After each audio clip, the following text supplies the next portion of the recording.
Seja bem-vindo à Forja.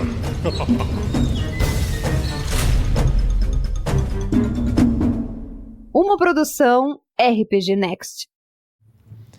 Bom dia, boa tarde, boa noite. Rafael47 de volta em mais um episódio da Forja. Dessa vez com 2 convidados especiais aqui comigo, trazendo um novo sistema que eu desconheço e espero que você conheça junto comigo hoje.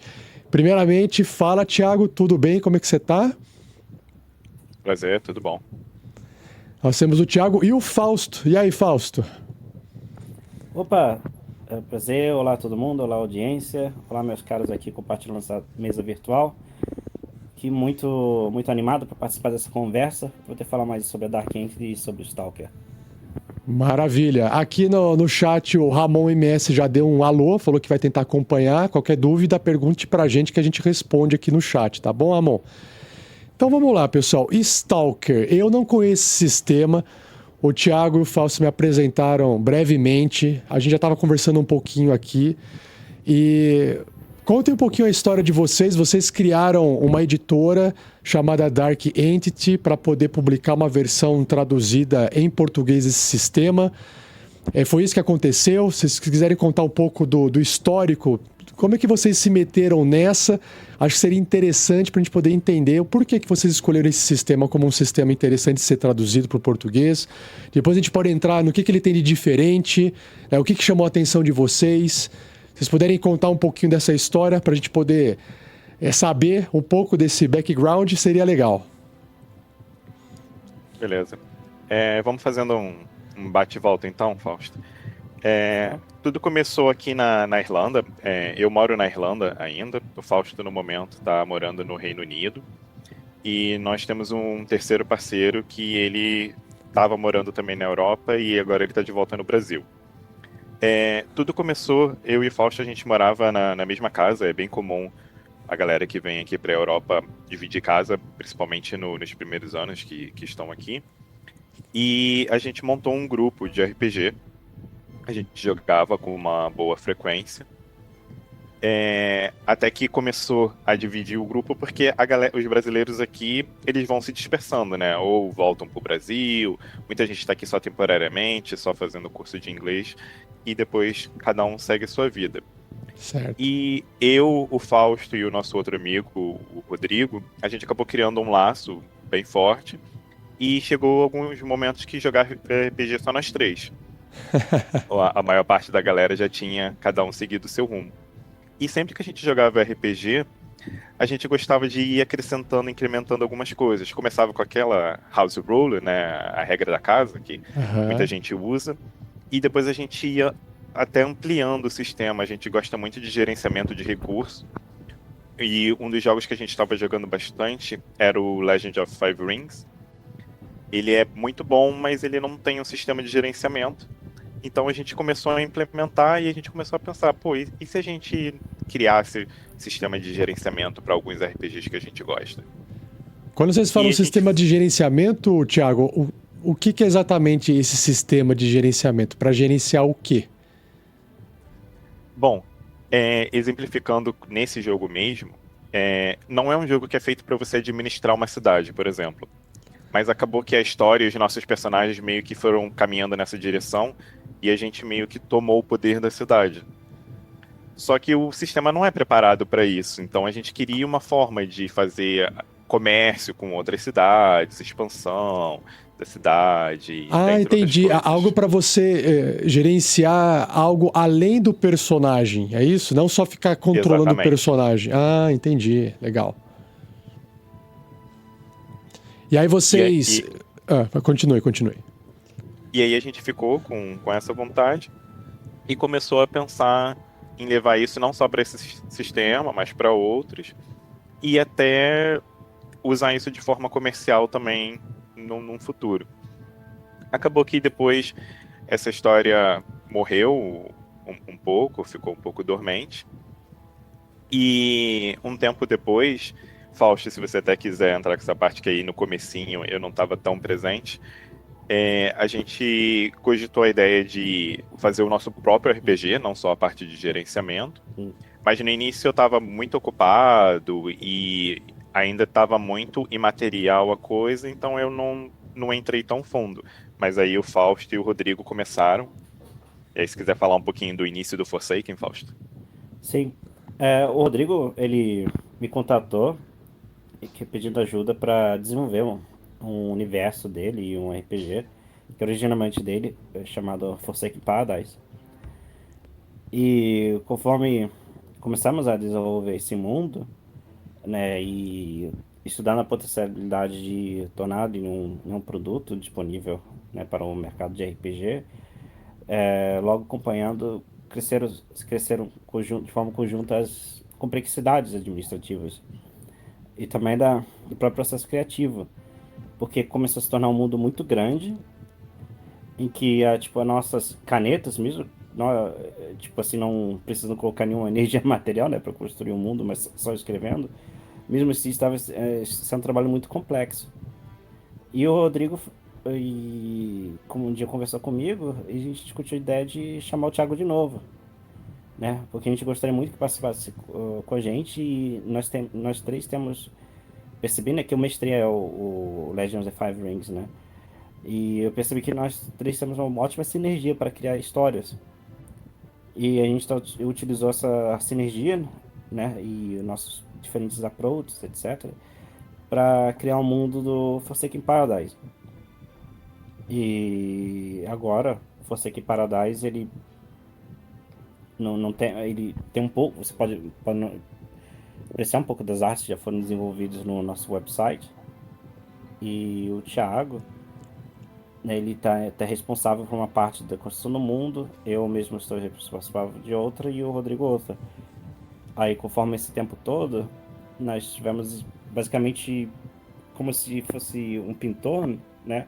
3 pessoas pintaram um quadro de por exemplo, de um país, né? Só que cada um indo para um canto, sabe? Para formar uma imagem só. Só que o Forsaken Paradise é um projeto muito, muito grande, com um lore muito profundo, com a complexidade interna muito grande. E para fazer esse sonho do Forsaken virar realidade, nós pensamos que precisaríamos criar não só uma editora, mas precisamos que a editora surja como um negócio viável. E foi aí que começamos a ir atrás de potenciais RPGs para trazê-los ao Brasil, para dar o primeiro pontapé na empresa, para ela ganhar o momento, para que nós em breve consigamos colocar as energias e recursos para que o Forsaken Paradise saia da forma como achamos que precisa ser. O Forsaken Paradise, então, não é um sistema, é um cenário para jogar RPG, é isso? Os dois. O Forsaken Paradise é um cenário, é um mundo, e junto com ele estamos desenvolvendo um sistema que vai estar aplicado em diferentes iterações com os nossos produtos. O Stalker não é um deles, porque ele já tem um sistema próprio. É um produto que já estava completo na primeira edição. O que nós estamos fazendo é simplesmente traduzir e fazer uma iteração mais suave assim, do sistema. Mas o Forsaken e alguns outros produtos que estamos desenvolvendo usarão nosso sistema próprio, que foi desenvolvido primeiramente para o Forsaken, e vamos adaptar eles para outros produtos.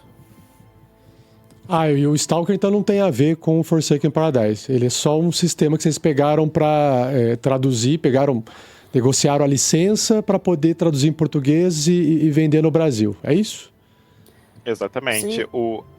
O negócio ele começou com o Forsaken, com o nosso desejo de criar um RPG que atendesse os desejos que a gente tem de ver num RPG que nem sempre é muito representado, como a questão de gerenciamento, dentre outras coisas. E no caminho, como a gente foi vendo que para fazer o Forsaken virar realidade, a gente ia precisar de toda uma estrutura ao redor, a gente começou a correr atrás de licenciamento também. Então a gente está em paralelo ainda trabalhando no Forsaken, mas o primeiro produto que a gente vai realmente lançar é o RPG oficial do Stalker. que é um RPG finlandês. Como a gente estava começando a conversar anteriormente, ele é baseado no livro Piquenique na Estrada. Ele também...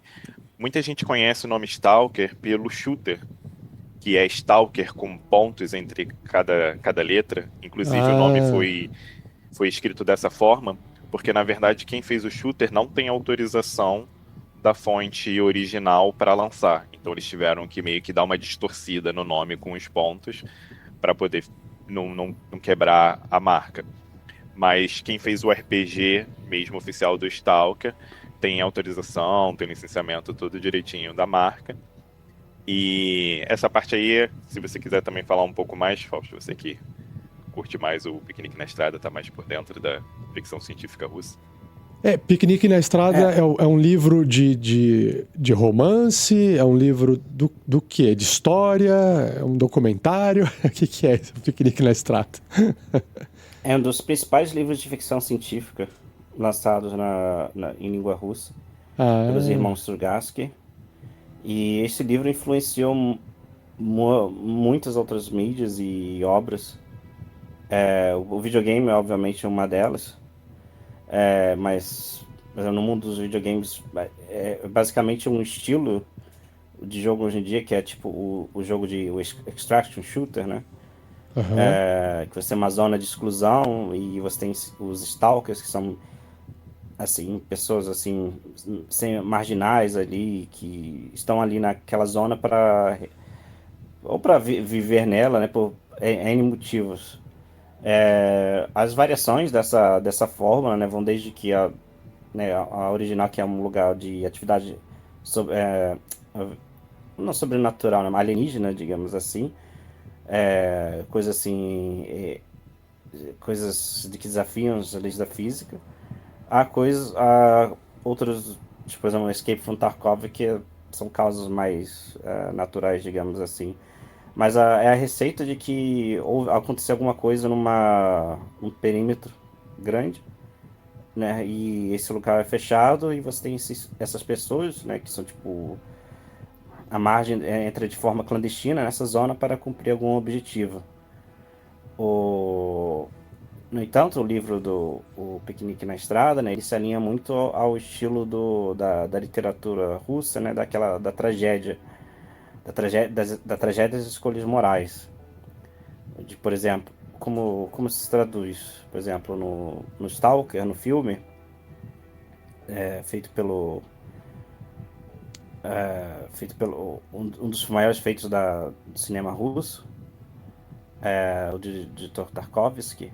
Ele comenta, no filme ele comenta que um Stalker, né, estava procurando por um artefato que realizava um desejo.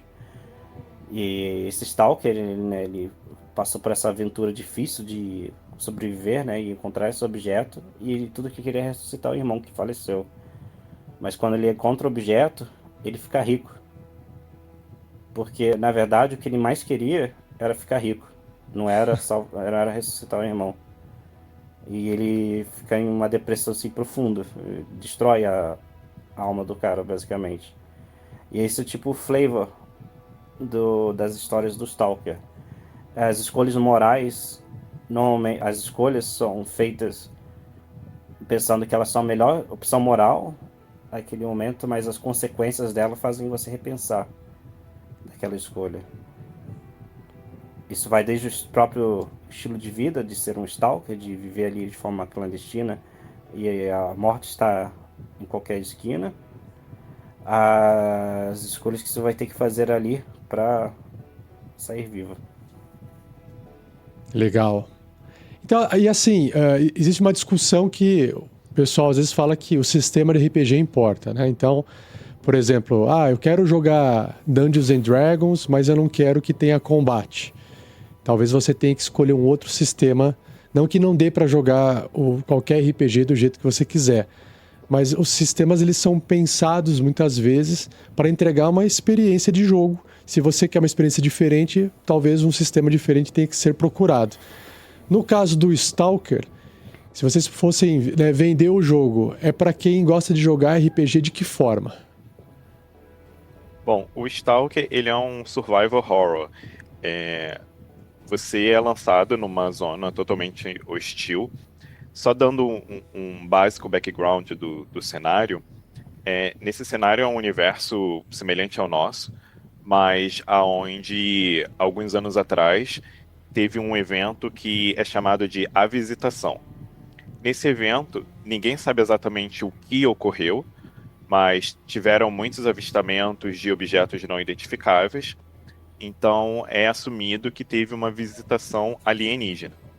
E desde esse evento, algumas zonas foram criadas por todo o globo, em diversos países diferentes, aonde dentro dessas zonas, as leis da física elas não se comportam de forma normal e existem criaturas e artefatos que também fogem da lógica pela qual a gente conhece.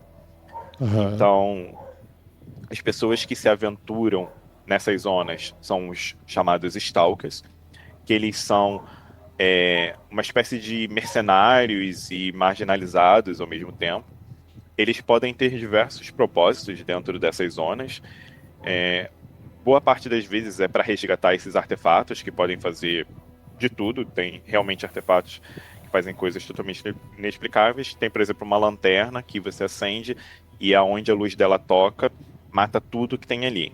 Tudo mesmo, inclusive a nível molecular, celular. Então, Uhum. bactérias, vírus, pessoas, animais, qualquer coisa que você iluminar com aquela luz, morre. Esteriliza. Tem. Sim, a um nível bem absurdo. E tem diversos outros artefatos, como esse que o Fausto mencionou, que realiza desejo e tal. E é um ambiente muito hostil, com uma pegada bastante de horror e ao mesmo tempo filosófico. É para as suas escolhas elas importarem muito, terem um peso muito grande. E baseado nisso, entra o sistema desse RPG, que é o sistema Flow, que ele foi pensado justamente em dar um peso muito grande, um valor muito grande, tanto à interpretação como às ideias dos jogadores. Ele funciona da seguinte forma: você não precisa, no jogo básico, de dados. Você pode. A gente, quando resolveu lançar a segunda edição, conversando com o autor e com plena autorização e aceite dele, a gente vai acrescentar algumas coisas. Inclusive um cenário de São Paulo e uma variante do sistema que inclui dados, porque a gente sabe que muita gente que gosta de RPG acha que dado é uma coisa fundamental. Mas o sistema base, ele é feito multiplicando, para saber se você vai passar da dificuldade de algum teste, você tem que multiplicar a sua interpretação pelo nível da sua ideia. Como é que isso funciona? É dada uma nota de 1 a 5, tanto para a ideia quanto para a interpretação. Aham. A interpretação não só é atuar e etc., mas é também agir de forma condizente com o personagem que você criou. Se, por exemplo, você está usando um personagem que é engenheiro, faz muito mais sentido que a ideia dele para ultrapassar um monstro seja usando algum tipo de mecanismo ou pensando de forma engenhosa, digamos assim. Já se você faz um personagem que é puramente combatente, faz muito mais sentido interpretar ele levando algo mais para o combate, algo mais para uma ação física, ao invés de algo mais engenhoso. E a ideia, também de 1 a 5, considerando como 3 algo que o mestre já tinha em mente, que seja condizente para aquela situação.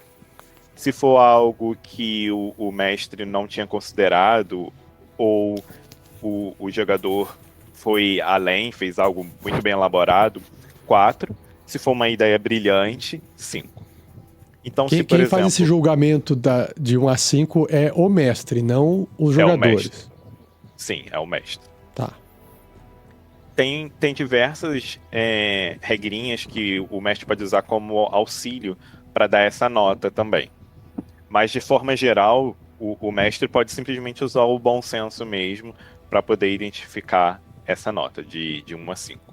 E aí multiplica um pelo outro. Então, se o jogador teve uma interpretação mediana, por exemplo, ele vai ter 3 de interpretação. Uhum. Se a ideia dele também é algo mediano, ali dentro do que o mestre esperava, sem grandes surpresas, 3. Multiplica 3 por 3, 9. Uhum. Qualquer obstáculo que tenha dificuldade 9 ou abaixo vai ser superado. Além disso, Tá. as habilidades do personagem também contam. Então, por exemplo, um engenheiro tem um obstáculo que eles querem atravessar um rio de ácido. E aí o engenheiro interpreta que ele vai verificar quais são os materiais que tem ali aos arredores. Ele nota que tem algumas casas abandonadas, ele vai pegar algumas madeiras, pregos, e ele vai construir uma ponte para atravessar o rio. Ele dá detalhamentos que ele vai procurar por uma loja de ferramentas para poder usar coisas mais novas, e o que não conseguir ele vai improvisar. E ele descreve até os equipamentos, etc., que ele vai dar. É uma ideia legal, ele ainda deu um detalhamento a mais, então é uma ideia aí que mereceria 4. Para um engenheiro, ele sabe o que ele está fazendo, dá para ele fazer uma ponte de qualidade, ainda mais que a descrição que ele deu. É coerente dentro da personalidade, do arquétipo do personagem engenheiro, fazer esse tipo de atitude também.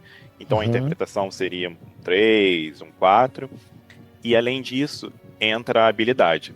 Quando o personagem tem alguma habilidade condizente com o que ele está fazendo, um engenheiro vai ter conhecimento de engenharia, por exemplo, que é aplicável para a criação de uma ponte. Toda vez que tiver uma habilidade que é condizente com a ação do momento, ela é somada 1 ponto nas 2 notas. Então, se a nota antes estava como 4 e 4 nesse exemplo, como ele tenha o conhecimento de engenharia, sobe para 5 e 5, totalizando 25. Então ele passaria a maior parte das dificuldades do sistema, qualquer coisa que fosse 25 ou abaixo, ele ultrapassaria. Seria bem sucedido. O máximo, então, sempre vai ser 25, porque esse bônus, ele entra antes da multiplicação. Então não tem como ser maior do que 25. Se fosse depois, daria para fazer 5 vezes 5 mais 1, daria 26, mas não é o caso. Então sempre vai variar entre 1 vezes 1, e no máximo 25, 5 vezes 5. É isso?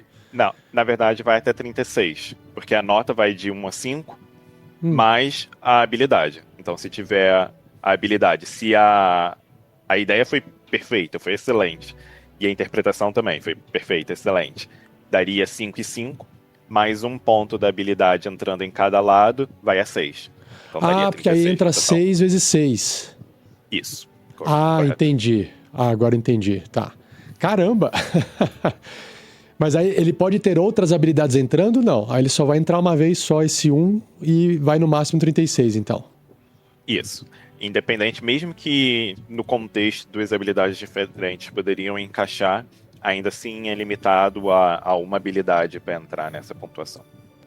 Uma dúvida. Eu vou fazer sempre aqui a referência minha com outros sistemas, e principalmente os sistemas que eu mais joguei, né? Então eu vou pegar o clássico D&D. No D&D, você pode simplesmente ignorar a interpretação, se você não quiser. Você rola os dados dizem se você acerta ou erra, e acabou, né? A interpretação pode vir antes, do tipo, você inventa, cria uma cena, e no final das contas você rola o dado, e se o dado não bater a dificuldade, não importa a interpretação que você fez. Também acontece muito isso no D&D. E a outra forma também você rola os dados, vê o resultado, e então interpreta o resultado só para poder dar um flavor, que também não vai interferir no resultado. Ou seja, no final das contas, o que conta no D&D, por exemplo, e na maioria dos outros sistemas que usam dado, é o resultado do dado. Aí, por que eu estou perguntando isso, né? Por que eu estou trazendo esse contexto? Porque é comum, às vezes, no D&D, o jogador ele tentar fazer isso que o sistema de vocês aqui faz, que é, se eu tiver uma boa ideia, se eu fizer uma boa descrição, será que eu ganho alguma vantagem? Será que eu ganho um bônus? Será que eu posso fazer uma rolagem com um número maior? Ou enfim, geralmente já aconteceu isso nas minhas mesas, o jogador precisar, ele querer extrair, né, um bônus da descrição, da interpretação dele. Até aqui tudo bem. Agora, aqui no sistema do Stalker, não daria não vai dar briga do mestre. O jogador ele tá se esforçando ao máximo, porque na cabeça dele a ideia dele é genial, a interpretação dele foi de ator de Hollywood, e o mestre fala assim: não, a sua ideia para mim é normal, a sua interpretação para mim é normal, não foi nada demais. Não gera conflito a decisão do mestre versus o que o jogador, a expectativa do jogador no que ele está fazendo? Você quer responder, Fausto? Eu gostaria de responder em duas partes. A primeira, respondendo essa última coisa que o Rafael disse de imediato, é que observando as várias mesas, né, de Stalker que rolaram com nossos parceiros, né, isso nunca veio à tona essa questão, porque no livro ele diz tem uma forma bem lógica para você, né, minimizar esse risco ao máximo, que é se sua ideia do player foi melhor que a sua. E isso requer um pouco da humildade do mestre, de pensar, essa ideia foi melhor. Com os parceiros que a gente trabalhou, parece que isso não foi um problema, mas eu aceito que isso pode ser um problema, sim, do sistema, né? De você ter de um mestre, você ter um mestre ali que é mais uma game engine, né? Que joga contra os players, mas isso se aplica também ao próprio Dungeons and Dragons, que ele fala que pedras caem, todos morrem. O mestre, né? Isso é mais uma coisa, a habilidade do mestre de acomodar e pensar, né? De ter um bom julgamento, mas acho que isso é triste com todos os RPGs. E uma coisa que eu acho muito paradoxal e super interessante no RPG Stalker, que ele evoca o gameplay do D&D clássico mesmo. Que se você fosse um guerreiro e fosse lutar com um esqueleto com a espada, você provavelmente muito, muito facilmente morreria. O que o pessoal fazia naquela época? Eles tinham que pensar em uma coisa. O rogue, né? O ladino, né? Que se fala em português. Ele precisava ver cada coisa, ele precisava cada centímetro ali da sala. Ele fala: não, vou ver se tem uma armadilha aqui e ali. Mesma coisa no Stalker, vou jogar uma porca aqui pra ver se alguma coisa bizarra acontece. Tem esse urso com 3 cabeças e uma delas sai material radioativo. Como a gente vai enfrentar isso, né? Legal. Né? Né, tem esse movimento que se chama, não é que o Stalker faz parte, né, se chama Dungeon Crawl Classics, né, que é uma resposta ao D&D moderno, né, para evocar essa coisa de que se o player tentar, vou jogar minha espadada aqui na caveira, no caveirão lá com a espada, provavelmente você vai morrer. No Stalker não tem essa mecânica, vou dar uma espadada, vou dar um tiro, mas você tem ele enaltece essa coisa de você pensar: tem uma pedra ali, o que tem à minha volta? O mestre fala: tem uma árvore ali meio torta. O engenheiro pode botar um explosivo lá, quando o urso vai passar em cima, explode a árvore e cai em cima do urso. É muito mais pensar vai muito mais na sagacidade, como era o D&D clássico, que precisava de muito mais da sagacidade dos players do que você ter sorte. Né, que, aliás, a sorte normalmente estava desbalanceamento contra os players. Não sei se o Thiago tem alguma coisa a adicionar em relação a isso. Eu só acrescentaria que eu acho que o Vili, ele foi muito assertivo, né, nessa parte, porque, novamente, tem jogadores de RPG de todos os tipos. Tem alguns que são mais criteriosos e eles gostam de entender a lógica por trás dos números. E o Vili, ele descreve algumas métricas para você fazer essa pontuação de forma mais detalhada. Você pode simplesmente usar o senso comum do mestre, que eu acho que para a maioria dos grupos funcionaria perfeitamente, com essa ideia de que se o jogador teve uma ideia ali semelhante com a do mestre, seria 3, se ele teve algo melhor, 4, se está faltando alguma coisa na ideia, 2, etc. Mas ele também vai separando por pontos. Por exemplo, merece já ganhar 1 ponto na ideia se o personagem tem o conhecimento necessário para fazer para superar o obstáculo daquela forma. Novamente, no caso do engenheiro, se ele resolve construir uma ponte para atravessar o rio, ele tem um conhecimento.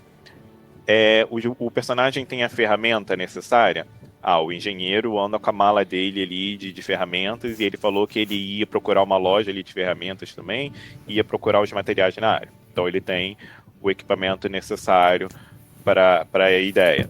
E assim por diante, tem diversas métricas que você pode ir utilizando para fazer a soma total do valor da nota. Então, quando é um grupo que é um pouco mais ligado em regra, gostam mais de entender a lógica por trás de todos os números, dá para o mestre deixar bem claro qual é a métrica utilizada antes do jogo, né? Não tem necessidade, e eu acho que não é nem legal, quebra um pouco a imersão se em cada jogada ele for descrever.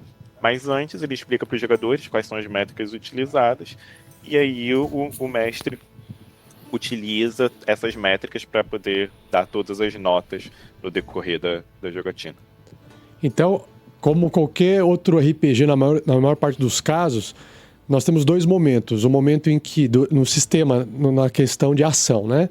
Nós temos o momento em que a gente verifica se aquilo é bem sucedido, e aí o momento em que verifica a gravidade daquilo. Então, por exemplo, você tem que ver se você acerta um ataque para depois ver o tamanho do estrago que você causou. No D&D você rola o dado para poder ver se acertou e depois você rola o dado para ver o quanto de dano você causa. Aqui no Stalker, então não tem a rolagem do dado de verificação das ações. Mas se eu estiver usando uma arma e estiver causando dano, eu vou rolar os dados? Não. Por exemplo, deixa eu dar um exemplo de ataque, né? Por exemplo, vamos supor, você vai esfaquear alguém no D&D. Você vai lá, o ladino vai, rola o dado, né? E vê se acertou ou não. Mesmo falar, vou me esconder aqui atrás dessa parede, e se o cara estiver passando perto, eu vou me empurrar ele com o ombro contra a parede e esfaquear ele, né? Enquanto pressiono contra a parede. Aí isso não vai... falar, rola aí o seu ataque. Já se fosse no Stalker, né, o Stalker, quando você vai fazer um ataque, entre aspas, né, que é uma ação de conflito, ele não é um ataque em si, mas é como aquela situação ocorre. Por exemplo, você vai entrar uma troca de tiros contra um alvo armado. Aí, em vez de falar, vou sacar minha pistola e atirar contra o agressor. Normalmente você vai falar, vou me abrigar aqui dentro da floresta, vou me abrigar atrás dessa árvore, vou esperar um colega chamar atenção, né? Chamar atenção com os disparos e vou correr numa direção perpendicular para tentar flanquear o adversário. Você descreve uma cena. Parece que você descreve uma cena e não uma ação, Exatamente. né? Não só vou dar um tiro. A não ser que seja uma cena que precisa só de um tiro, por exemplo, um tiro de precisão, né? Você tá ali esperando, você tá um dia lá deitado, com sua camuflagem de ghillie, né, olhando pelo scope do fuzil, né? Aí você vê o alvo lá e você descreve como você vai fazer aquele um tiro, né? Tá. Fazer um tiro de sniper, né? Porque aí pode ser uma cena decisiva apenas aquele tiro. Mas você vê que precisa muito de julgamento, né? Entendi. Pra determinar aqui que é uma coisa. Mas aí é uma construção em conjunto, então, né? O jogador descreve e o mestre vai julgando se aquilo se encaixa ou não. Isso. Exatamente. Tá. E a parte que tem aqui, reserva de dados, que eu tô vendo aqui no Quick Start, porque vocês têm o Quick Start, que é um documento para quem quiser experimentar o sistema, né? De forma gratuita, para você ter o gostinho dele. A reserva de dados, tem dado ou não tem dado no sistema? Então, originalmente o sistema não tem dados. Quando foi publicado a primeira edição do Stalker, foi só o sistema Flow puramente dessa forma que a gente descreveu até aqui. Certo. Porém, agora, nesse lançamento da segunda edição, a Dark Entity, a gente resolveu acrescentar uma variante do sistema, que é totalmente opcional. Para quem gostou da proposta sem dado, é bacana utilizar ela, porque é uma mecânica totalmente diferenciada. Mas para quem sente falta da emoção da rolagem dos dados, tem muita gente que acha que isso é o essencial do RPG e muitas vezes afeta totalmente, realmente, o jogo, você tirar ali aquela falha crítica, ou aquele sucesso crítico, etc. Então, pensando nesses jogadores, pra gente conseguir levar o Stalker, que é um RPG tão interessante para mais pessoas, tentar abranger esse público, a gente acrescentou uma variante com dados. Então, os dados não são necessários, porém, para quem gosta de lançamento de dados e acha essencial, temos a regra variante para poder utilizar os dados. Aí ele substitui o sistema Flow, então. Ou eu jogo de um jeito ou eu jogo do outro, não é para misturar. Exatamente. Ainda é o Flow, ainda é o sistema Flow, mas o julgamento da cena passa a ser mais do dado. Ele passa a ser o Abjudicator, né? Quem vai fazer mais o julgamento vai estar na aleatoriedade do dado do que na interpretação do mestre. Mas Vocês conseguem me dar um exemplo, então? Mesmo. Como é que funciona na versão dos dados? Porque vocês explicaram bem na parte do Flow. Aí eu fiquei, beleza, entendi. E na parte do dado seria como, então?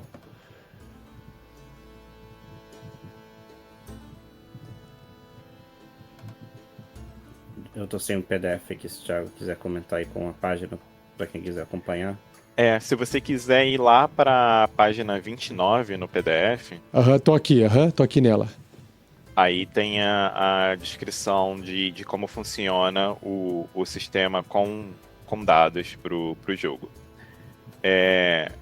A gente criou um sistema para ficar... Como o sistema original ele nem tinha dados, a gente quis que o sistema com dados também ficasse bem acessível.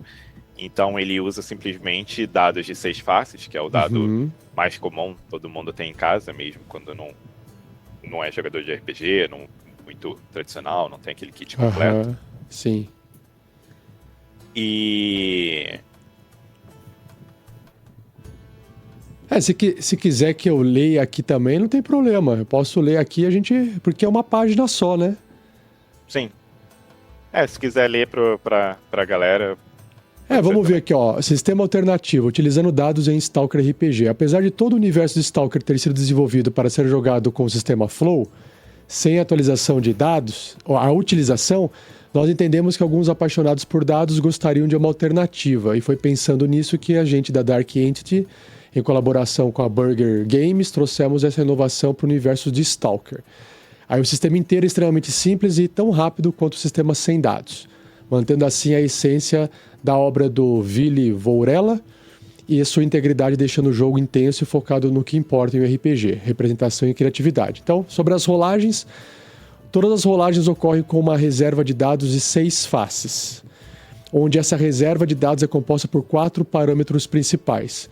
Porém, antes de qualquer rolagem, o mestre deve exigir que o jogador primeiro descreva a sua ação, interpretando como a executou, assim como no sistema sem dados.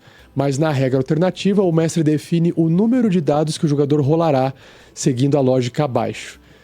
Em todas as rolagens, número 1, em todas as rolagens, os jogadores rolam 1d6 por padrão. Número 2, o mestre avalia a ideia do jogador. Uma ideia ruim não lhe concede dados adicionais. Uma ideia boa lhe concede 1d6 adicional à reserva de dados.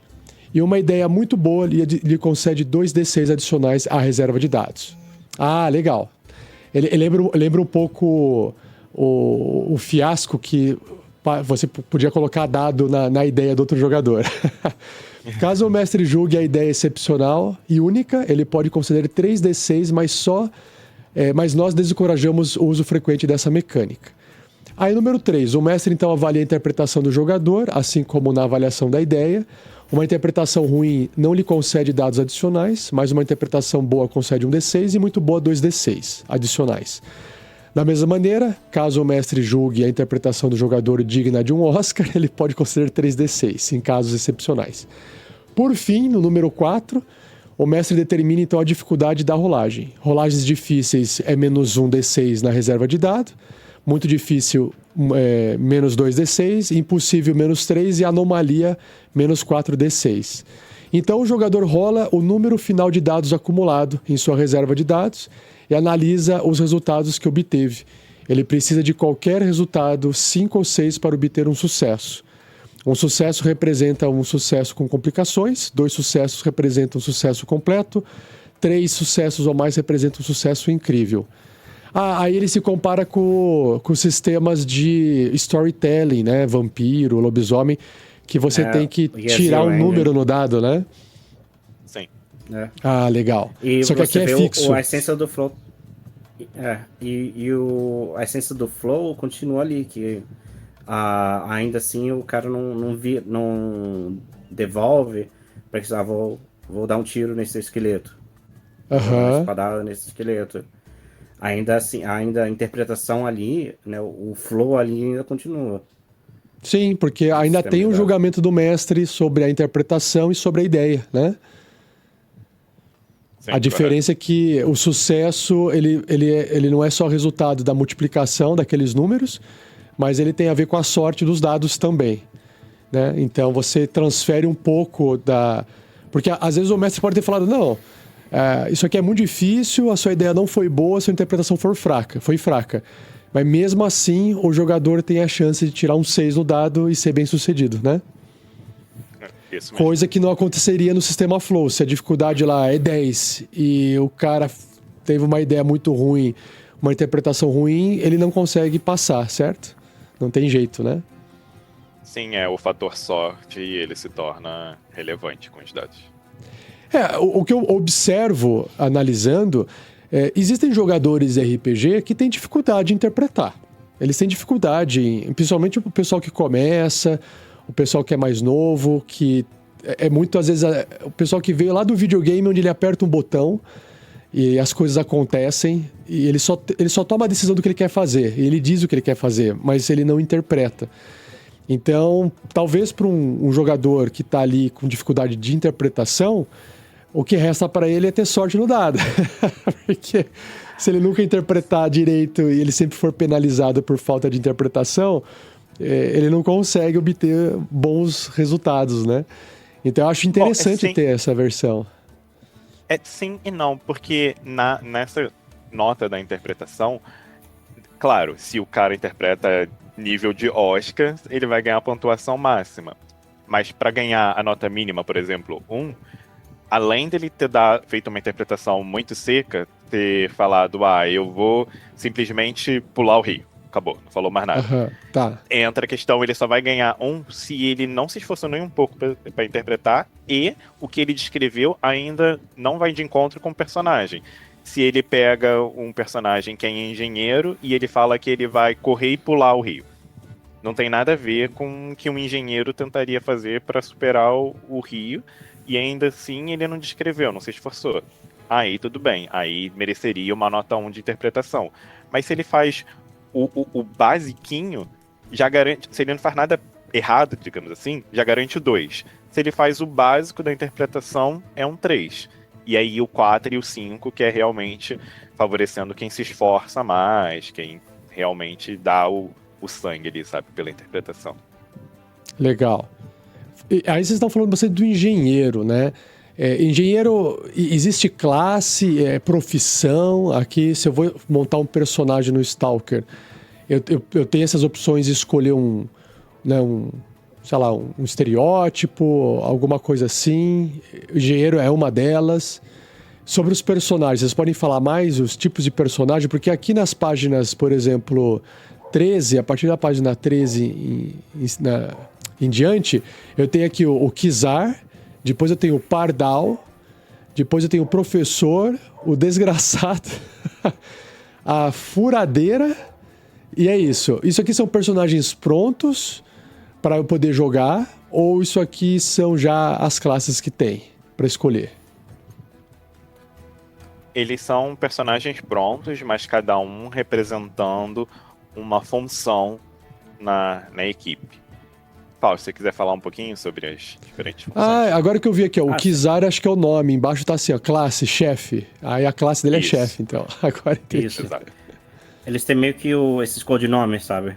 Aham. É relacionado a algum feito, né, na zona. Ou alguma característica. Né? O desgraçado é algo bem específico, no caso. Né, o Kizar é por causa do background dele na Rússia, né? Mas, tá. enfim, tem a questão das classes, né? Se chama de, né, papéis, né, na equipe, né? Mas acaba sendo de uma forma de um arquétipo, né, digamos assim.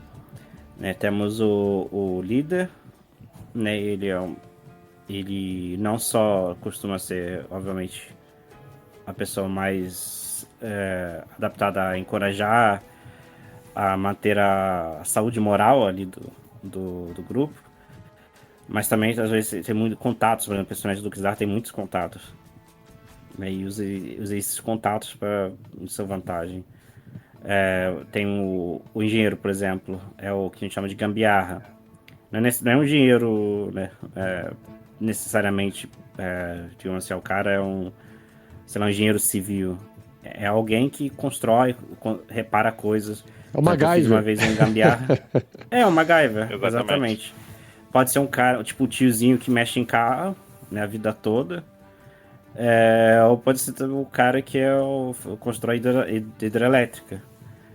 É bem assim, solto, né? Aham. E o que abre a máxima gama para você fazer vários tipos diferentes de alguém de um papel só. Por exemplo, o próprio, como eu falei, o gambiarra agora, ele, né, você pode ser o cara que conserta carros desde criança, pode ser um cara que mexe com rádio, que era o meu personagem, pode ser um cara o operário de obra mesmo, servente de obra. Enfim, as outras classes são morfina, que é médico, né? Mas aí entra, enfim, pode ser o que conhece muito bem de ervas medicinais, pode ser um veterinário, e pode ser um cirurgião plástico, enfim, dentro de cada classe você pode criar vários tipos de ideias de personagens diferentes. Que no D&D, por exemplo, você vai guerreiro. É muito difícil fazer um guerreiro. Quantos guerreiros humanos diferentes você consegue fazer, né? Em ponto de vista de criatividade. Nos Stalkers, cada classe você consegue fazer se limitar só pela criatividade. Perdão. As outras classes. Você tem o Muralha, que é o especialista em armas de fogo. Você tem o Cobra, que é especialista em coisas de aptidão física, pode ser escalagem, né? Pode ser um lutador, tipo os músculos, né? E os pulmões, muitas vezes. No Stalker precisa mais do cardio dos seus pulmões do que força bruta. Você tem a Mochila, que é especialista em logística. Deixa eu ver se eu esqueci mais alguém, Thiago. No Quick Start não tem todos o Bússola, esses, você né? falou? A Bússola não. O Bússola é o guia. Tem o Bússola, que é o guia. O Kickstart ele não tem todos os papéis, porque é algo mais compacto, só para as pessoas conhecerem o jogo, a ambientação e o sistema. Por exemplo, aqui eu tô vendo que lá no final do PDF, do Quick Start, né? Lá no finalzinho, tem a ficha de personagem, onde você coloca, acho que são atributos ou habilidades, tem lá físico, intelecto, carisma, técnico, aí depois tem atenção, vontade, educação, zona, e os campos é de uma página, né? Você escreve desvantagem, os machucados que ele tem, o nome, o papel, a história, a descrição, equipamentos, contato e renome. Aí eu tô vendo aqui nos personagens que vêm prontos, né? Vou pegar um exemplo aqui, sei lá, o professor, que é do papel enciclopédia. Aí ele tem, por exemplo, físico 0, atenção 1, intelecto 1, vontade 1, carisma 0, educação 2, técnico 0 e zona 1. Esses números são os bônus que entram naquela multiplicação do flow, é isso? Bom, não entra exatamente os números, porque sempre vai entrar um ponto no máximo, 0 ou 1. Então, mesmo se a pessoa tivesse 2 de físico, isso não quer dizer que vai entrar 2 no teste. Certo. Para montar a ficha, você escolhe habilidades. As habilidades são o que entra naquela rolagem. Então, nas habilidades, novamente, a gente listou alguns exemplos, mas isso fica totalmente à criatividade do jogador e, obviamente, com o aceite do mestre. Então, uma habilidade pode ser, por exemplo, espião. Uma habilidade pode ser construção, pode ser medicina. Tem 1001 habilidades que você pode escolher. Quando você escolhe uma habilidade, você ganha ponto no atributo aonde a habilidade se encontra. O valor desses atributos, eles só entram numa função extra do sistema que é a mão do destino. Tem situações no Stalker, o Stalker ele é um jogo muito, muito mortal. Tem situações onde o personagem morreria ou ele seria mal sucedido em um teste, e aí você pode queimar um dos pontos de atributo para poder escapar daquela situação de morte. Se, por exemplo, em um momento em que o personagem morreria queimado, atacado pelo Homem em Chamas, uma criatura que tem uma arte bem bacana também no livro, ele poderia queimar um ponto de atributo, então para o restante do jogo ele teria menos naquele atributo ali, e ele poderia escapar com vida, porém com queimaduras de primeiro, segundo, terceiro grau pelo corpo todo, por exemplo. Então é nessa parte que entra os pontos de atributo, para você queimá-los e conseguir escapar de uma situação que provavelmente seria de morte ou alguma outra tragédia para o seu personagem. Então, não tem pontos de vida o personagem. Ele não... Não tem hit points, mas você tem ali, você marca ali os ferimentos que você teve, e eles entram no julgamento. Por exemplo, ok. você tomou um tiro no ombro, tá com o ombro quebrado, né? Aí, sei lá, parece um lutador de Muay Thai e quer lutar com você. Aí você, vou lutar com ele, mas você tá com o ombro quebrado. Tá, mas o que define a morte, por exemplo, de um personagem? Como é que eu sei que o meu personagem vai morrer? É uma questão só narrativa, é uma decisão do mestre, então. Sim, a decisão, assim, é totalmente, assim, da questão do mestre. O mestre, ele... por exemplo, você pode ter ferimentos cumulativos, né? Que, por exemplo, eles só vão te lascando, por exemplo, quebrou o nariz, quebrou os dentes, cortou a orelha, né? Tá com o olho roxo. Esses não, somados não vão te matar, talvez nem vão te capacitar, mas vão te trazer desvantagem quando você for fazer coisas ligadas que sejam afetadas por esses problemas. Mas muitas coisas são letais na zona. Pode ser algo simples de ser alvejado, a você entrar num mosquiteiro onde você é comprimido como se fosse uma hydraulic press, uma pressa hidráulica. Isso aí o mestre aí realmente acaba sendo o julgamento do mestre, mas dificilmente é algo assim arbitrário, né? Porque você muitas das vezes sabe o risco que você está lidando. Por exemplo, você vai estar lutando com um urso, né? Como é que isso pode acabar? O filme lá do Leonardo DiCaprio, por exemplo. Você está num tiroteio, você sabe muito bem o que acontece quem perde um tiroteio. E, enfim, as ações sempre tem uma consequência. Quando você vai fazer uma ação, né, você sempre tem implícita uma consequência, né, ao falhar. Tem danos, tem ferimentos leves e ferimentos severos, por exemplo. Se o desafio do momento é uma briga de bar e você perde, o que vai acontecer com você é você ficar incapacitado, desmaiar, ficar com hematoma, o que seja coerente com a situação no momento. Agora, se é um tiroteio e você perde o desafio, você não é bem sucedido no desafio, como é um tiroteio, aí a consequência é a morte, a não ser que você queime um ponto de atributo para poder sobreviver ao que te mataria.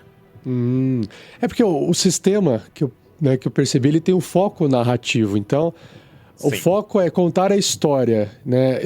O foco não é você administrar pontos de vida, né? Porque nem tem. Então o foco é a história no final das contas, né? Então é natural que as perguntas que eu vou fazer, eles estão vindo com base num sistema com foco gameista, como o D&D é. E a gente acaba falando assim, mas como é que funciona assim, como é que funciona assim? Não, isso aqui não tem no sistema. O sistema ele foi feito para contar uma história, então isso não é importante. Esses números não são importantes, né? O que importa é o resultado da narrativa. Muito mais do que se a pessoa sobreviveu porque está com um ponto de vida positivo ou não, né? Mas aí me surge uma outra dúvida. Você citou aqui, Thiago, que tinha um inimigo aqui, que acho que é um mutante, é uma criatura, que é um homem de fogo aqui, parece que ele é gigante, né? Aí a minha dúvida é, eu percebi que eu tenho monstros, eu tenho inimigos, eu tenho desafios, né? Por exemplo, os mutantes, Sim. né? Basicamente, eles são desafios narrativos. Eles não têm um ataque, eles não têm uma ação, pelo que eu entendi. Basicamente, eles trazem apenas uma dificuldade para contar a história, não é? Não existe uma ação dos inimigos, correto? Isso, não funciona igual no D&D, que tem turnos, cada um dá um ataque, você vai Aham. somando os danos para ver se vai e completa os pontos de vida.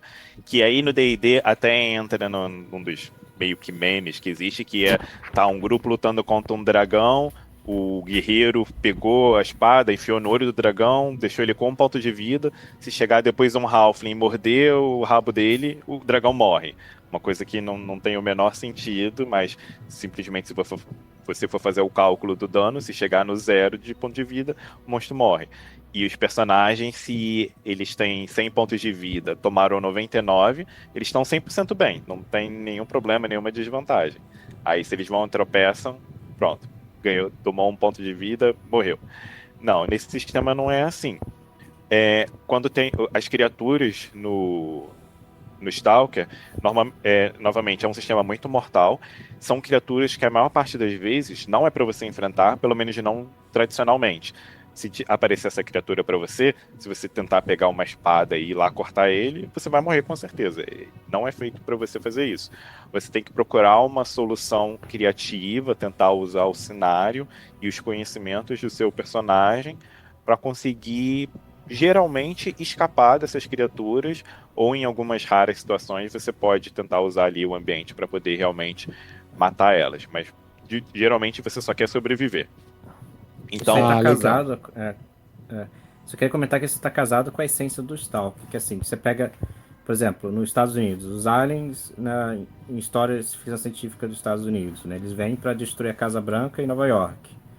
Na do Reino Unido, eles vêm aqui de Marte, né, para conquistar a Terra. E no Stalker, no Roadside Picnic, os aliens vieram e simplesmente não conquistaram a Terra, não destruíram a humanidade, simplesmente jogaram o lixo deles aqui. É por isso que é o piquenique na estrada, por causa do lixo jogado. Então, as coisas bizarras que acontecem na zona e as criaturas bizarras, elas não estão ali necessariamente como para te destruir, como se fosse um esqueleto do D&D, esqueleto com a espada do D&D, tá ali para impedir você. Ele é uma entidade ali a parte da sua existência, mas a sua interação com ela é a sua destruição, né? É a mesma coisa de você, né, entrar na nave e passar aí pro Sol. Você vai ser incinerado, mas o Sol continua lá e não liga para a existência de ninguém. Uma última dúvida, para a gente poder ir para os finalmente aqui, vocês falarem como é que o pessoal pode apoiar o projeto e etc. Por exemplo, eu tenho aqui um mutante, sei lá, vou pegar aqui, ó, aranhas de carniça, né? Aranhas do tamanho de um prato com uma carapaça branca e quelíceras afiadas. São carnívoras e sua picada dissolve tecido subcutâneo. Dificuldade 15. Essa dificuldade 15 é aquela dificuldade para a gente comparar com o resultado do sistema Flow, certo? sim. Isso. Mas aí, no caso, basta a ação de um personagem para superar o desafio Aranha de Carniça, ou tem que ter todo mundo do grupo enfrentando ao mesmo tempo a Aranha de Carniça? Ou seja, vamos supor que tem lá o engenheiro, ele vai ter a sua ideia, a sua interpretação, tem que tirar 15 ou mais. Aí só que o outro personagem também tem que tirar 15 ou mais. Ou isso não existe uma regra para isso, o mestre que define se é um só que tem que passar ou se todo mundo tem que passar junto. Existe alguma... Depende puramente da ideia do jogador. Se for uma ideia que só tá se preocupando em salvar a pele dele, aí os outros vão ter que fazer os testes também. Agora, se for algo que afeta todo o grupo, se um personagem que é especialista em em direção, é um motorista muito bom. Aham. Ele fala que ele vai puxar todo mundo para dentro do carro e ele vai e descreve toda uma cena onde ele epicamente foge dirigindo dali. É Tá. uma ideia aonde ele tá já salvando o grupo todo. Mas se tem um personagem que é maratonista e ele vai e descreve como ele consegue escapar dali correndo alucinadamente sem olhar para trás, Só ele parabéns. tá correndo. Se ele passar no teste, ele escapou, mas Mas os só outros ele. que cada um se vire, exatamente. Entendi. Aí vocês constroem essa história juntos, né? Isso. Não, bacana, legal. Mas, por exemplo, se ele falar que ele tá pegando um carro, esse julgamento do tipo, será que tem um carro nesse lugar? Cabe ao mestre? Cabe aos jogadores? É uma coisa que tem... existe uma chance de fato de ter um carro ou não? Não, é uma questão de falar, gente, faz sentido ter um carro aqui ou não? É uma escolha do mestre ou uma escolha em conjunto? Porque às vezes o jogador vem com uma ideia de pegar o carro, tá, cara, mas aqui não tem carro. Aí nesse caso, seria um julgamento do mestre falando, olha, sua ideia é fraca, ou seja, eu vou te dar o número 1 na ideia, porque você escolheu um carro, seria isso? Tudo depende da narrativa no momento, né? O mestre, primeiramente, ele tem que descrever todos os arredores e os jogadores vão fazer as ideias a partir daquilo. Obviamente, os jogadores podem fazer perguntas. Se está num ambiente urbano, é coerente que tenham carros. O mestre provavelmente já vai ter descrito algum carro na cena.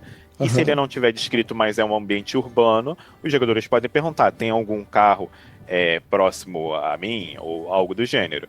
Agora, se for, por exemplo, um ambiente florestal, não teria o menor sentido ter um carro. Então, se o jogador falar, eu entro no carro e saio correndo, mas vai falar, tá, mas não tem nenhum carro aí. Novamente, se for no sistema urbano, ainda assim, se tiver algum carro, pode estar quebrado. Mas aí entra uma das formas de utilizar os atributos também, que é a mão do destino. Você pode queimar um atributo, e aí, se for algo coerente com a situação, por exemplo, se for um ambiente urbano, mesmo que o mestre não tenha descrito que tinha um carro ali funcionando, você pode queimar um ponto de atributo, e com a autorização do mestre, você pode pedir para que esse ponto seja utilizado para ter um carro funcionando ali na cena. Legal. E aí você dá a sua ideia para utilizar esse carro. Nesse ponto lembra o Fate, o sistema Fate, que você tem aquela ficha lá, as fichas, os marcadores de destino, que aí você pode torrar para poder dobrar ali a realidade e criar uma situação onde te favorece, mas aí você gasta aquele recurso. Legal, faz sentido. Que também é com foco narrativista. Interessante. E aqui eu tô vendo no Quick Start que a partir do finalzinho dele, ele vem com uma aventura rápida, já escrita para que você possa sair lendo, o mestre já ter algo preparado para poder jogar. E aí essa aventura rápida é para, vocês sabem, uma noção assim de é uma one shot, dura umas 2 horas em média, dá para fazer uma one shot com isso? Dá para fazer uma one shot. Se eu não me engano, a gente fez ela pensando em média em torno de 3 horas. É claro que tem variações de acordo com o que os personagens e o mestre for fazendo, mas em média umas 3 horas de jogo. Legal. E fica a dica aqui do Dungeon 3D6 Arlira aqui no YouTube. Ele falou assim, boa tarde, um dos convidados poderia marcar de narrar uma one shot. Aí fica aí a sugestão. Seria bom.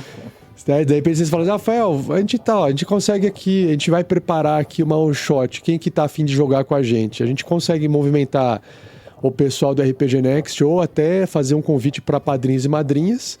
E aí também dá para fazer isso se vocês tiverem disponibilidade. É só jogar a ideia aí que a gente pode ver o que dá para fazer. Legal? Bacana, a gente está à disposição aí para isso. Beleza. Eu tenho uma sugestão. Pergunte o pessoal da sua comunidade de qual das 6 zonas gostariam de jogar. Porque as 6 zonas são muito diferentes umas das outras. Para quem não conhece nada, a zona que você trouxer é a zona que ele vai querer jogar. Né?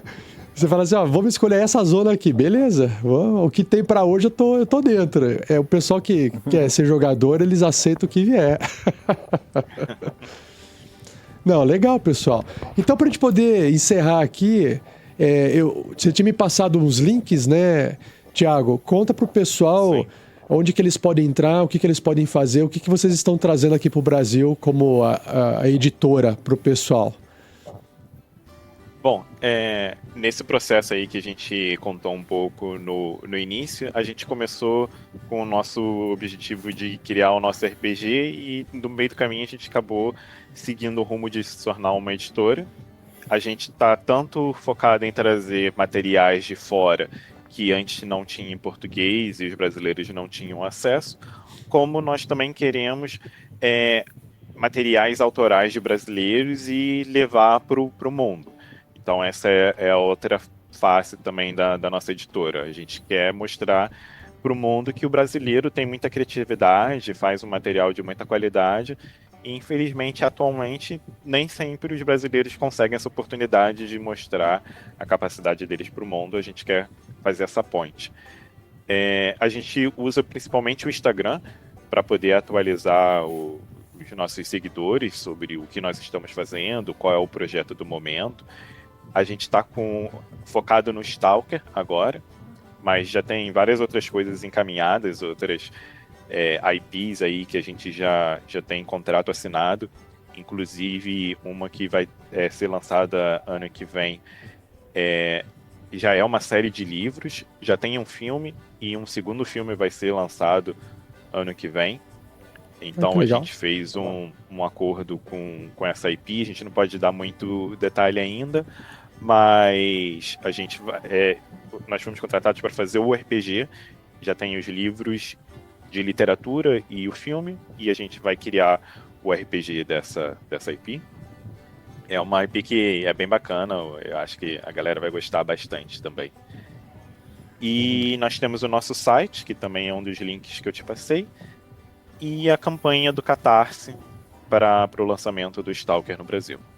Fale os links, então, para quem está ouvindo, aí o pessoal pode acessar também através do áudio.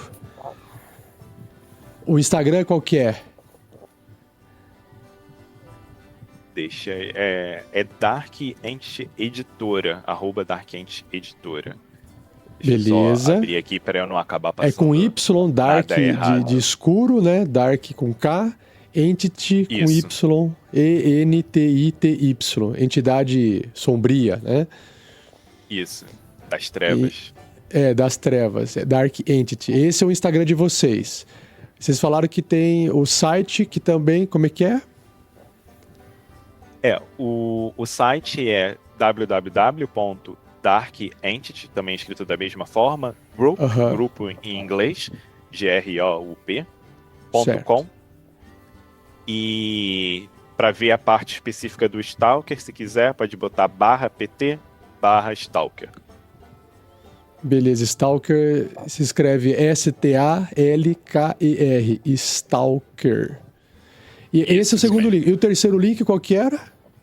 É o da campanha, que é www.catarse.com.br/StalkerRPG. Para financiar a tradução, né? Isso. Por enquanto a gente está apenas na pré-campanha, a campanha não está ainda totalmente aberta, mas é para financiar.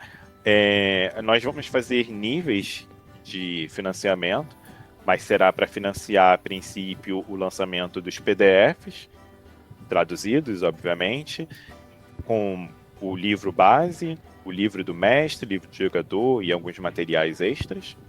E também, dependendo de quanto a gente arrecadar, em níveis superiores, também fazer o livro físico e mais alguns bônus também que, a gente vai poder lançar as notícias em breve. A campanha, então, vai começar com o financiamento dos PDFs traduzidos, mas a ideia também é chegar na parte de impressão física, para a pessoa ter uma cópia física, é isso? Sim. A gente também, inclusive, está fechando algumas parcerias, até públicas também. Então, o livro físico já é basicamente garantido que a gente vai lançar de qualquer forma. Maravilha. Então é isso. Todos os links estão na descrição desse episódio para você poder clicar e verificar o Instagram, o site e a campanha do Catarse da Dark Entity com o sistema Stalker 2ª edição. Espero que vocês tenham gostado. Não deixe também de acompanhar o RPG Next e lembre-se que a nossa campanha de ação social Guerreiros do Bem continua em aberto e vocês podem continuar doando se quiserem ajudar na causa da Precavida. em livepix.gg/rpgnext. A gente volta futuramente no episódio do Tarrasque na Bota, trazendo um agradecimento para todo mundo que doou e para continuar a aventura também. E quem sabe aí o pessoal da Dark Entity também, de repente, não faz essa one shot, porque para qualquer tipo de transmissão que a gente faça, enquanto a gente tiver com a meta de arrecadação para ajudar a Casa de Ação Social, a gente mantém as doações. E eu estava até pensando aqui, Thiago e Fausto, se de repente rola uma one shot, por exemplo, as doações, porque assim, as doações que a gente faz, elas interferem no jogo, tá? Então o pessoal doa para interferir no jogo. Bacana. Os bônus interferem no jogo. Às vezes dá para criar uma intervenção das doações durante uma one shot de Stalker, por exemplo, onde o julgamento, por exemplo, o pessoal do chat até pode fazer o julgamento e aumentar ali o multiplicador, ou eles podem de fato fazer doação. Falar, olha, estou doando aqui para melhorar essa ideia do jogador, e de repente aumenta o multiplicador. Ou, de repente, se for usar o sistema de dados que vocês criaram também, de repente fala assim, olha, o desafio aqui é mais alto, tô doando aqui mais um aí no resultado do dado, tô doando um dado extra. Dá para também adaptar a parte gamificada da doação para interferir no resultado do dado. E aí o pessoal que está doando também contribui ou não para a narrativa. Dá para fazer isso também, tá? Legal. A intervenção é sempre benéfica para os jogadores? Não. Existem, por exemplo, hoje a gente está fazendo uma intervenção que é se o pessoal que está assistindo quiser doar para o mestre, eu rolo numa tabela e aí a intervenção é negativa. Ela prejudica, ela deixa mais difícil para os jogadores. É claro que a maior parte da intervenção ela é positiva, né? O pessoal acaba... porque aí o que acontece? O jogo lá do que a gente está jogando, o sistema Dragonbane, ele também é mais mortal, ele também é mais difícil. Então, geralmente, os jogadores precisam mais de ajuda, né? Então, a maior parte das doações são benéficas, mas tem doação maléfica também. Tudo é negociável, dá para poder pensar nos dois lados, tanto a parte que ajuda, tanto quanto a parte que prejudica. Dá para poder pensar assim. Certo? Legal, porque como pelo estilo do Stalker, como tem as anomalias, que são essas quebras da lei da física que a gente comentou, pode ser que os Stalkers, os personagens, tenham um passo e entram numa zona onde a gravidade ela é tão forte que te esmaga absurdamente, imediatamente. Ou você pode sair flutuando e nunca mais voltar. Pode acontecer coisas assim bizarras. Você entra numa área e muda a temperatura de uma temperatura agradável, de 25 graus, para 100 graus, e você morre torrado. Então, além da parte da ajuda, de repente, nas doações, pode ser para as pessoas darem ideias de anomalia e fazer uma anomalia aparecer também. O que a gente toma cuidado é para que a doação não encerre a narrativa. Que não aconteça algo que ou mate um personagem ou que impeça que a história continue a avançar. As únicas coisas que tem que tomar cuidado são essas. Então, aqui na tabela que você falou, anomalias rápidas, o que eles podem fazer é prejudicar, aumentar, né? Por exemplo, a anomalia mais pesada aqui é a morte instantânea, né? Então, às vezes pode falar assim, olha, a morte instantânea não tem como ocorrer através de doação. Porque senão você deixa na mão da pessoa matar alguém com uma doação. Mas ela pode prejudicar. Ela pode, olha, começou com uma anomalia mais fraca e com a doação ela piorou, né? Aí pode ser. Legal. Legal? A gente vai trazer mais novas anomalias, que essa da morte instantânea não vai ser tão ruim assim, não. Maravilha. Então é isso, pessoal. Agradeço a participação, Thiago, Fausto, prazer em conhecê-los. Obrigado por trazerem aqui informação e conteúdo para o nosso canal com o Stalker. E aí depois sai a versão em podcast para o pessoal também poder ouvir, certinho? Beleza. A gente mantém em contato. Aí a hora que vocês quiserem falar sobre qualquer nova atividade aí, vocês nos atualizam que a gente conversa, beleza? Beleza, a gente combina. Então, Muito obrigado. Maravilha, pessoal. É isso, muito obrigado. Falou, Ramon, falou, Anderson. Um abraço, Thiago, abraço, Fausto. E até o próximo episódio da Forja. Valeu, até mais. Tchau, tchau. Valeu. Tchau. Tchau. Este programa só foi produzido e publicado graças aos nossos padrinhos e madrinhas. Que o Nicolas os abençoe. Além deste, temos muitos outros conteúdos disponíveis. Para acessar nossos materiais exclusivos, basta se tornar um apoiador no aplicativo do Apoia-se ou um membro do canal RPG Next no YouTube.